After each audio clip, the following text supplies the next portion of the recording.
They have now acquired Mike Evans, who's going to essentially take that Brandon Ayuk spot, who was out all last year. And the Niners are going to cut him because there's obviously issues there. Mike Evans is going on 33 years old. He had some health issues, obviously, last year in Tampa. Until last year, he had 1,000 yards every year of his career, mostly in a passing offense, though, whether it was with Jameis Winston or Tom Brady or recently Baker Mayfield. I think this is a very interesting move from San Francisco because it is clearly a win now move. They are clearly in win now mode, not only in their division, but in their conference, the NFC. But also, Mike Evans has been banged up. And their best players, whether or not they keep Trent Williams or not, Trent Williams, Fred Warner's coming off an injury. Christian McCaffrey. They are an old team and they are expensive in certain areas, and they're going to need to draft well. So they are basically, in my opinion, taking a page out of the Rams playbook. They're going for it, which I commend them to. It just feels like when I heard this news, I didn't go, oh my God, the Niners got Mike Evans. He's going to help them get to the Super Bowl. I went, nice move, decent piece, not a game changer. That's how I felt.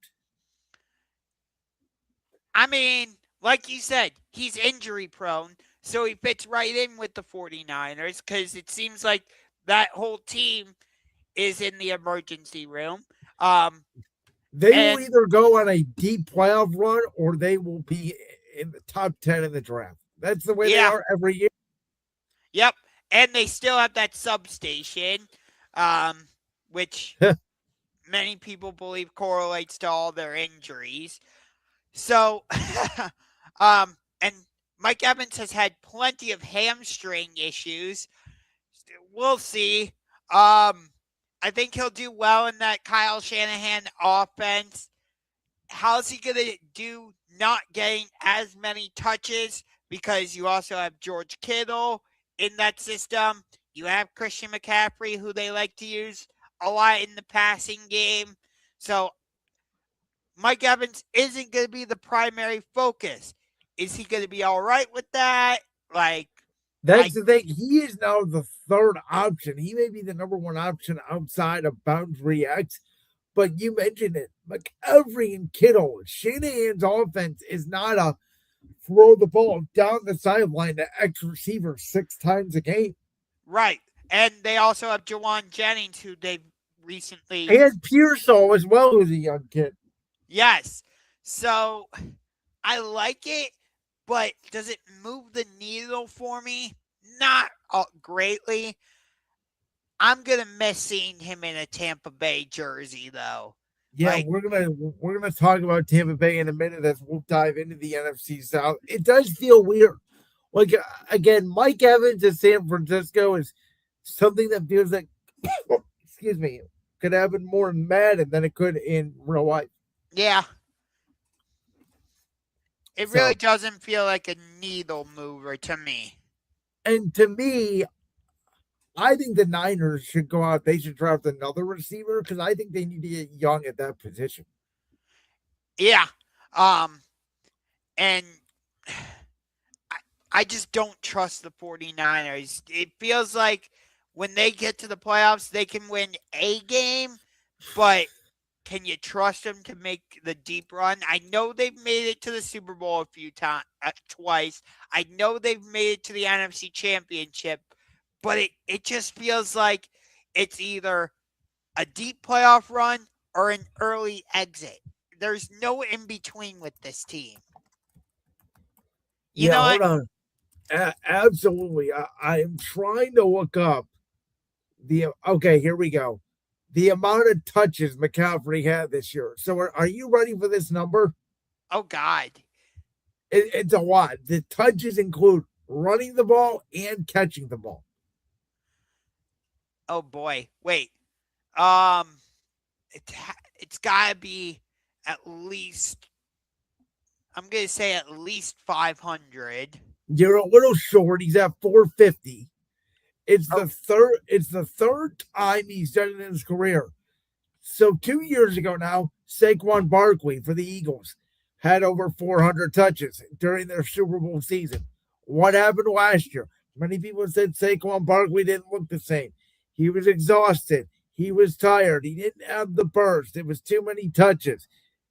I feel like McCaffrey, who's in an injury history throughout his career, it feels like every other year, right? He has a great year, then he gets hurt. He has a great year, then he gets hurt. This not, and by the way, Raheem Morris may be a good defensive coordinator. He's not Robert Saleh. This Niners team to me feels like they're either going to be right in the mix for the number one seed where they were a year ago, or this thing's going to fall apart by week 5. I would lean more towards it falling apart.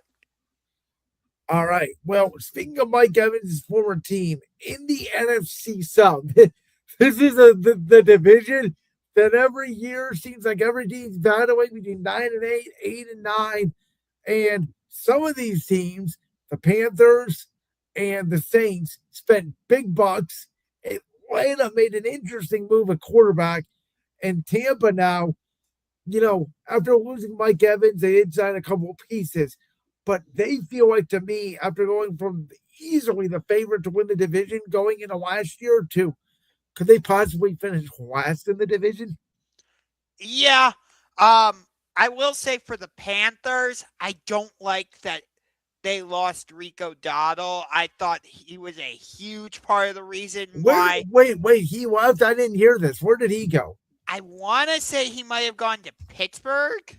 So I did not hear this because I thought Kenneth Gainwell left. Again, it's so hard to track. Yeah, he went to the Steelers. You're right. He did go to the Steelers. That's a good deal for them. 2-year deal. I like that for Pittsburgh. So I think that's a huge loss for Carolina.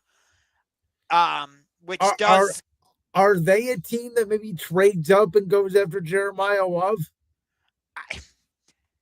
There's a situation right there, right? You're not paying Bryce Young. Your 2 receivers are still cheap because McMillan's not getting paid yet.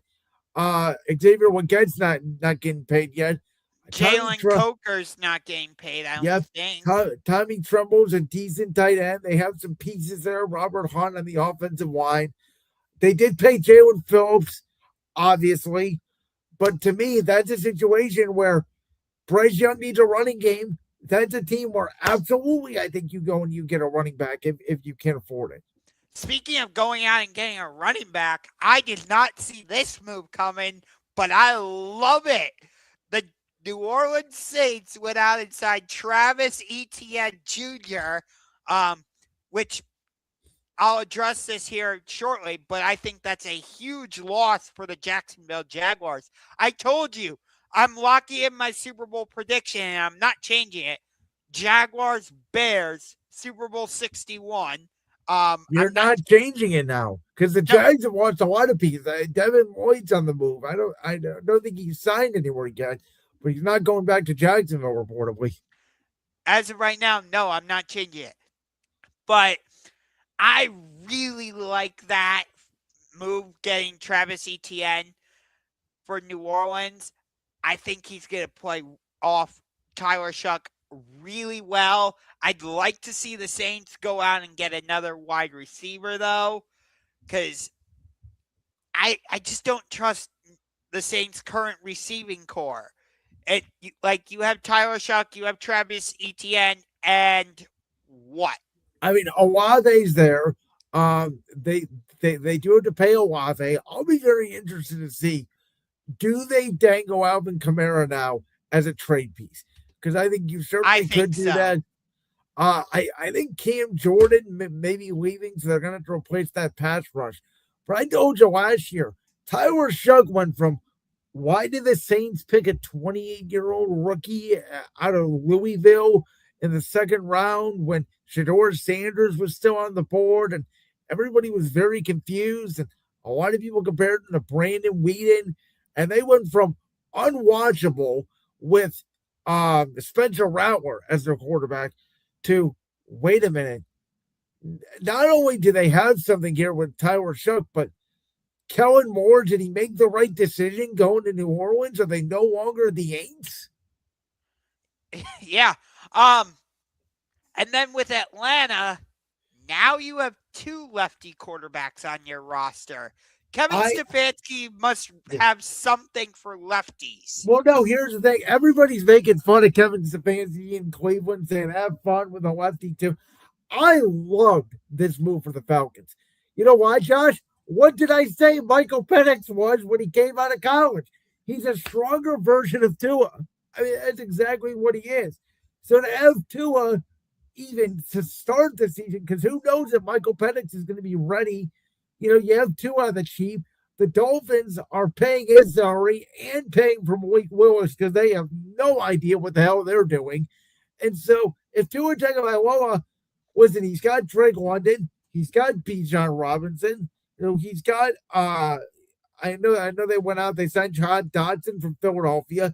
You have a good Kyle Pitts is still there. You have a guy who I do think can coach quarterbacks in Kevin Stefanski. What if Tua just takes this job from Michael Penix and Michael Penix never sees the field again? It's possible. It definitely is. You're 100% right. But, Michael Penix has injury issues. Tua You're has frozen on my screen, Josh, by the way. Oh, there you go. You just came back. Tua has injury issues. So I just don't get this. So that's what I'm saying. I don't get this move for the Falcons. I really don't. Like I just said, Michael Penix can't stay healthy.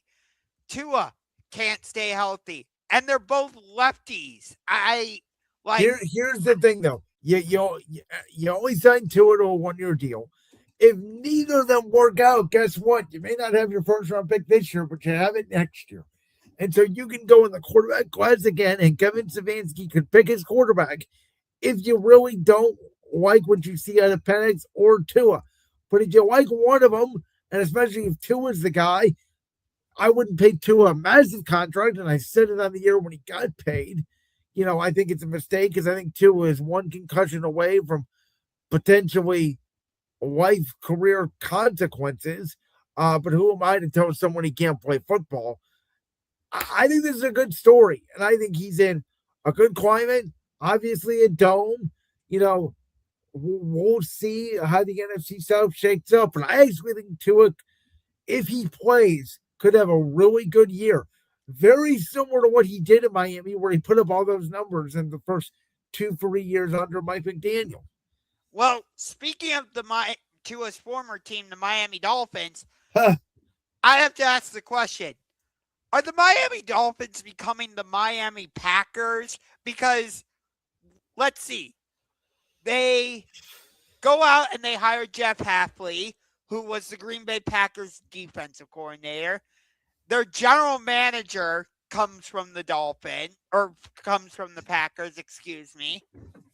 And now they signed Malik Willis, who was the Green Bay Packers backup quarterback.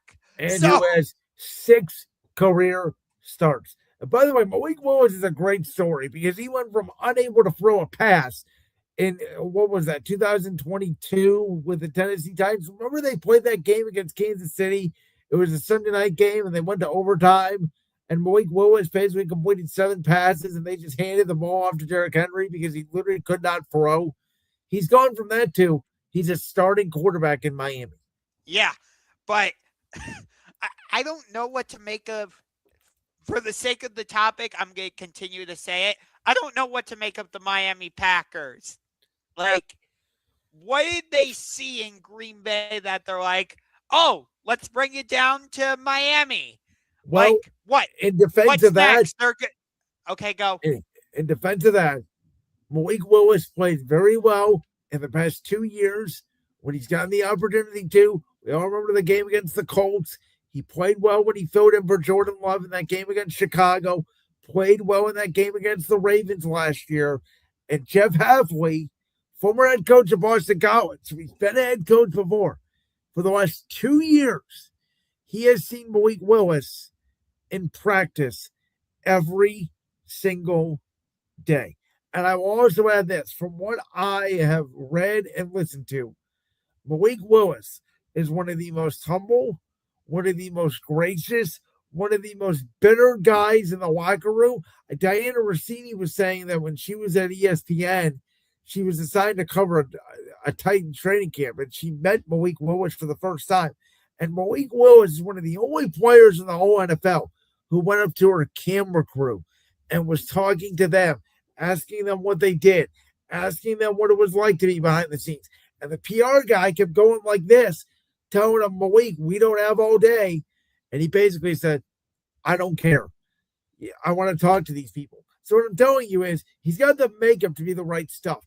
I always liked him. I always called him Lamar Jackson Jr. I thought he was really good coming out of Louisville.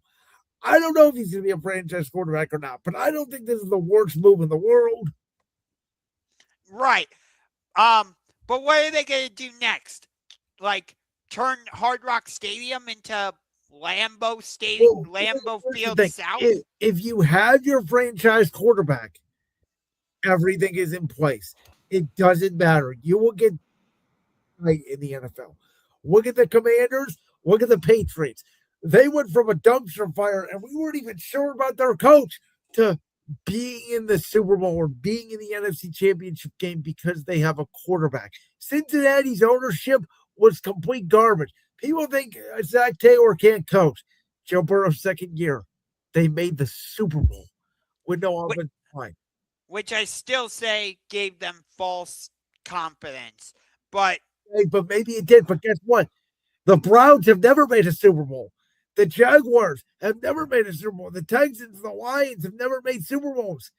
The Dolphins haven't made a Super Bowl, I don't believe, since 1973, the year after the 1972 Miami Dolphins.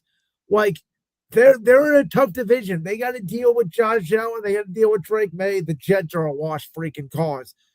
But I don't know what to make of the Dolphins, but the one thing I do know, they're fascinating. It's just funny that, like, like I said, they've basically become the Miami Packers. For their sake, I hope Malik Willis works out because they made a mistake with Tua. I know we had a conversation on the air when it happened.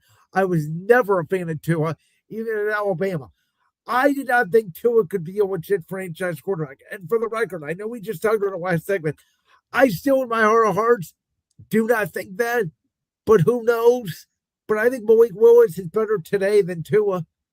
Yeah, I agree. And they have Jalen Waddle still there. They have Devon Achane. So I like their offense. But now, here's my take. You already are going to let go of Tyreek Hill. I would trade Jalen Waddle. I know it seems counterproductive because you want to give your quarterback weapons. I understand that. But Jalen Waddle's making a lot of money for a team that doesn't have answers right now. So to me, you move off Jalen Waddle. You get either a late first or a second round pick from a team. You can draft multiple receivers. You could go out, you can get a tight end. Their offensive line's not bad. They need skill position work and they need work on the back end. I think Jalen Waddle is a very good player. I don't think for the kind of money he's making, he fits Miami's long-term and short-term goals right now. Maybe you continue the Green Bay theme and you call the Packers and say, you want to do a Jalen Waddle for Romeo Doubs swap. How can they do that when Romeo Doubs is a Patriot? Oh, yeah, that's right. So never mind. I forgot about that. No, it's okay because I didn't hear about the Rico Dowdle thing. NFL free agency is what NBA free agency used to be. It's wild. I call it, before March Madness became good with all these stars now, I used to call it the real March Madness. Yeah. No, but that's going to be funny to see Romeo Doubs not wearing the, inflated Packers helmet, and instead it's going to be an inflated Patriots helmet. Yeah, the Guardian cap, which I used to call him Balloon Boy. You can always tell where he's out of the field. That's one good thing. Yeah. So maybe, okay, so let me rephrase. Maybe the Dolphins call the Packers and say, hey, you want to do a Christian Watson for Jalen Waddle swap?